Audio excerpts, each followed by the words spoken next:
My name is Travis James. I'm from Detroit, Michigan.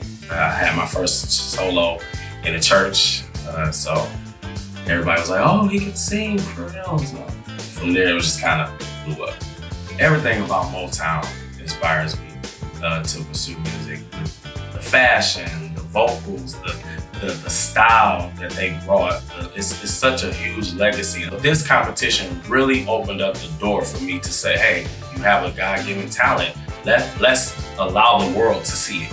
So I'm very much so encouraged. I am excited to even just be a part of the competition itself, to actually pursue my dreams in singing. You know, it's definitely giving me a boost of energy, a boost of confidence to want to actually make music again and to get my voice out to the masses. Yeah, I want people to feel changed. I want people to feel empowered. I want people to feel in their soul when they hear Travis James. Singing overall is my main passion. That's what I want to do. That's what I want to pursue. And hopefully, one day it can happen.